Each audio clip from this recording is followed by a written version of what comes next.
Hello guys، چطورین بچه‌ها؟ دیستا هستم. خوش اومدید به یه ویدیو جدید دیگه. بچه‌ها 13 تون به در، دشمنتون در به در. و امروز قراره در مورد 13 به در صحبت بکنیم. اینکه چی شده که 13 به در، یعنی 13مین روز سال جدید ما میریم سر به طبیعت میزنیم، سبزه گره میزنیم، دعا میکنیم و سبزه رو تو آب میندازیم و اینا. بعد در مورد اینو صحبت بکنیم. ممنون میشم اگه ویدیو لایک کنید، کامنت بذارید و سابسکرایب بکنید که خیلی زیاد به من انرژی میده. پس بذارید بریم سراغ ویدیو. لیتس گو. خیلی خوب، اول چیزی که میخوام در موردش صحبت بکنم اینه که آقا چی شده که تقویم شمسی انقدر دقیق‌تر و دقیق‌ترین تقویم نسبت به بقیه تقویم حالا معروف‌ترین تقویم میشه تقویم میلادی و تقویم هجری قمری. ولی واسه ما دقیق ترین تقویم تو کل جهانه و انقدر سال جدیدش دقیقه و ثانیه توش رعایت میشه. و چرا همش این عدد داره میچرخه؟ یه بار میشه 6 و 36 دقیقه و 26 ثانیه، یه بار میشه ساعت 1، یه بار میشه ساعت 7 بعد از ظهر، یه بار میشه ساعت 2 بعد از ظهر و این ساعت همش در حال چرخشه. ببینید به طور کلی بخوام بگم، اگر این کره زمین باشه و این خورشید باشه، کره زمین به صورت صاف دور خورشید نمیچرخه و با یک زاویه حدوداً 23.5 درجه در حال چرخشه. اما توی اولین روز فروردین و اولین روز ماه مهر این عدد یعنی این زاویه 23 درجه به 0 درجه میرسه و کره زمین به صورت کاملا عمود نسبت به خورشید قرار میگیره. و دقیقاً برعکسش میشه زمانی که بیشترین زاویه رو داره، که میشه بیشترین روز و بیشترین شب، که یکیش میشه شب یلدا و یکیش هم میشه روز آخر خرداد ماه، که بیشترین روز رو ما تو روز آخر خرداد ماه داریم و بیشترین یا طولانی ترین شب رو توی روز آخر آذر ماه داریم که میشه شب یلدا. این میشه حالا به صورت کلیش. و وقتی که این در حال چرخشه، ما به دلیل اینکه بهار یه حالت شادابی داره و دوباره کل انگار کره زمین زنده میشه، ما حالا کسی که اومده تقویم رو یا حالا ایرانی باستان اومدن این روز رو که دقیقاً به صورت عمود هم بوده و روز و شب با هم برابر بودن، این روز رو اومده به عنوان سال جدید اختصاص داده.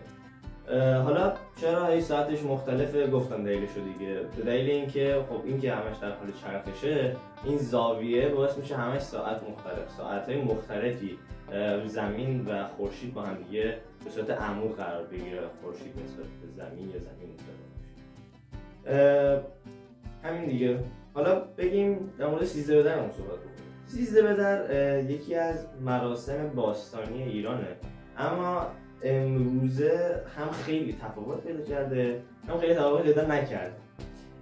به این صورت که توی عصر امروزی ما سر به طبیعت میزنیم، دور هم جمع میشیم، یه جشن طور میگیریم، دعا میکنیم و با طبیعت ارتباط برقرار میکنیم، سبزه گره میزنیم و اینا. اما توی ایران باستان هم دقیقا به همین صورت بوده. یعنی در مورد تاریخچه‌اش بخوام بگم، میشه حدوداً سال دوره ساسانی، ولی خیلی مشخص نیست. اما حالا طبق گفته ها توی ایران باستان از دربار شاهنشاهی شروع میشده و تا یک طولانی ترین طبیعت نسبت به اون دربار شاهنشاهی جشن گرفته میشده. مردم حالا غذاهایی که میگفتن رو به صورت جشنواره پخش میکردن و از آهنگا لذت میبردن، از موسیقی که میگفتن و کلا یه روزی بوده که جشن بوده تو کل کشور. در مورد تفاوتش بخوام بگم، چیزی به نام گره سبزه وجود نداشت و گره سبزه به چیزیه که حالا انگار اضافه شده. اما یه سری افسانه هایی هم در مورد 13 به در وجود داره. اینکه حالا چی شده 13 به در اومده به عنوان 13مین روز سال انتخاب شده، یه سری افسانه ها در موردش گفته. اما میدونیم افسانه ها حقیقت ندارن، ولی حالا من گفتم یکی دو نمونه‌شو بهتون بگم. یکی از معروف‌ترین افسانه هایی که وجود داره افسانه پیروزی ایزد بارانه. اینو فکر کنم توی چنل پومان هم قبلا بهش اشاره شده بود. حالا ایزد باران در واقع خدای باران بوده و کسی بوده که مردم ازش درخواست بارش باران می‌کردن طبق افسانه ها.